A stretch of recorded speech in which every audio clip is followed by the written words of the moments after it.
Assalamualaikum warahmatullahi wabarakatuh. Saya dari kelompok 8, nama saya Muhammad Robi Ilmi, nama teman saya Siti Halimah Filmarudiah, dan nama teman saya satu lagi Fisma Zahratun Nasihat. Di sini saya akan mempresentasikan hasil belajar kelompok saya yang berjudul Pentingnya Jaringan dan Peran Ulama dalam Pendirian Bangsa. Yang pertama-tama yaitu pendahuluan. Ulama memiliki peran yang sangat penting dalam pendirian sebuah bangsa. Mereka tidak hanya bertanggung jawab atas aspek keagamaan, tetapi mereka juga berperan dalam memberikan aspek arahan moral, sosial, dan politik kepada masyarakat. Ulama seringkali menjadi penjaga nilai-nilai tradisional, pemersatu komunitas, dan pembawa perdamaian dalam situasi konflik. Keberadaan ulama juga memainkan peran kunci dalam memelihara identitas budaya suatu bangsa dan memperkuat fondasi spiritualitas dalam kehidupan bermasyarakat. Yang kedua yaitu latar belakang. Ulama memiliki peran yang sangat penting dalam pendirian bangsa karena mereka seringkali menjadi penjaga dan pemelihara nilai-nilai moral, etika, dan spiritual dalam bermasyarakat. Mereka memberikan panduan tentang tata cara beribadah, hukum, dan kewajiban sosial, serta berperan dalam menjaga stabilitas dan harmoni dalam masyarakat. Selain itu, ulama juga menjadi pemimpin intelektual yang memberikan pandangan dan solusi atas berbagai masalah yang dihadapi oleh masyarakat. Keberadaan ulama yang kuat dan dihormati dapat memberikan fondasi yang kokoh bagi pembangunan bangsa. Baik, kita memasuki ke pembahasan yang pertama, yaitu 1. Cara ulama membangun jaringan dan menyebarkan ideologi bangsa.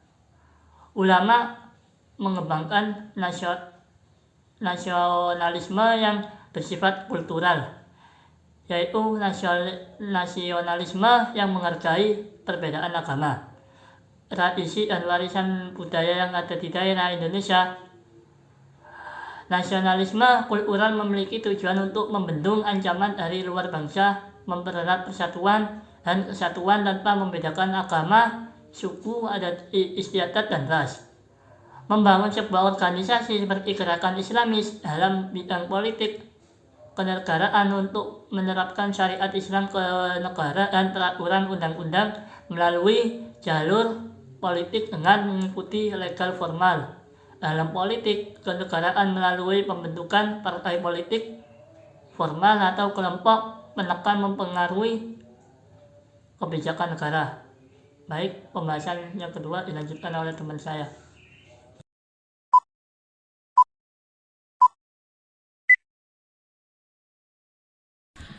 Oke, saya akan melanjutkan penjelasan dari teman saya sebelumnya,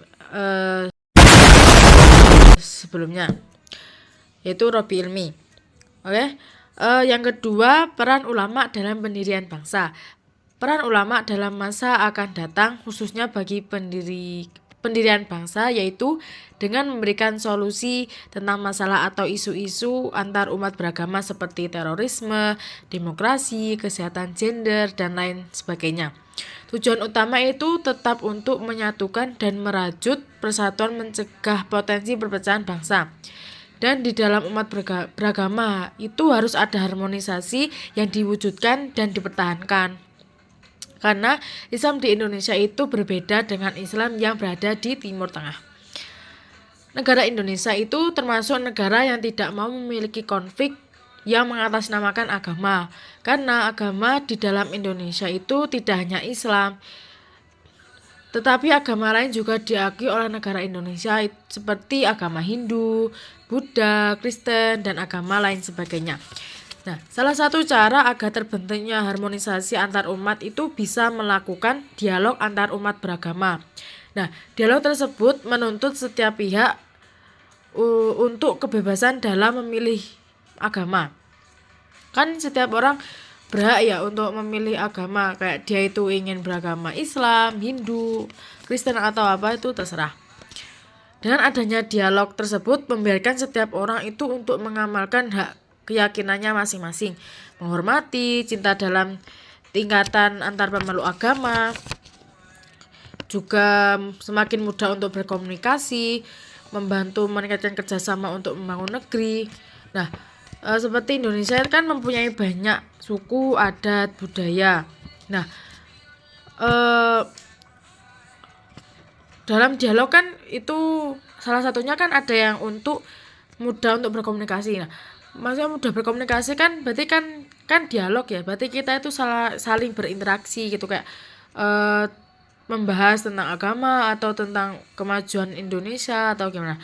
Nah, terus ada yang meningkatkan kerjasama untuk membangun negeri. Seperti Indonesia kan punya banyak suku, adat atau apa. Nah, itu contoh itu seperti ini. Ada anak itu yang suka menari. Nah, itu disupport untuk tetap melakukan hobinya itu, agar budaya dan adat istiadat yang ada di Indonesia itu tetap lestari untuk zaman yang akan datang. Terus jadi adanya dialog tersebut itu tidak melakukan perlombaan yang tidak sehat. Maksudnya tuh seperti ini. Dengan adanya dialog tersebut antar umat beragama itu menghindari adanya perlombaan yang tidak sehat. Contohnya perlombaan tidak sehat itu seperti ini. Ada kan di Jawa kan banyak tuh, ada banyak adat istiadat, ada banyak tarian. Nah, contoh tuh di Jawa Timur ada perlombaan. Nah, terus itu ada salah satu anak itu kayak berbicara kayak gini. Aku nggak mau mengikuti lomba ini kalau anggotanya itu nggak Islam atau nggak seagama sama aku. Itu nggak boleh. Kan kita kan hidup di Indonesia kan berbeda-beda. Nah, jadi kita itu juga harus saling menghormati agama satu sama lain gitu. Dan penjelasan selanjutnya akan diteruskan oleh teman saya. Terima kasih. A few moments later. Baik, di sini saya akan melanjutkan presentasi dari teman saya, Diah. Yang ketiga, cara ulama memanfaatkan teknologi dalam pendirian bangsa. Cara ulama memanfaatkan teknologi bisa dilakukan dengan menggunakan media digital, yakni dengan menyebarkan dakwah yang moderat, memberikan pemahaman akan arti tabayun. Apa itu tabayun? Tabayun adalah proses mencari kebenaran atau kejelasan tentang suatu informasi atau peristiwa dengan cara menyelidiki atau mengklarifikasi hal tersebut. Yang terakhir adalah menyebarkan informasi yang terpercaya. Secara tidak langsung, kita telah mencontohkan pemanfaatan internet secara positif pada masyarakat di era digital ini. Selanjutnya adalah kesimpulan. Kesimpulan yang dapat diambil dari makalah ini adalah jaringan ulama seringkali menjadi jaringan nasional dan politik yang kuat, membentuk basis dukungan yang penting bagi perjuangan kemerdekaan atau pembentukan negara.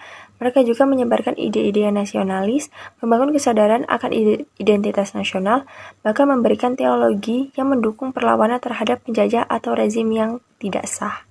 Sekian dari kelompok kami. Jika ada pertanyaan, bisa ditanyakan di sesi tanya jawab. Sekian, wassalamualaikum warahmatullahi wabarakatuh.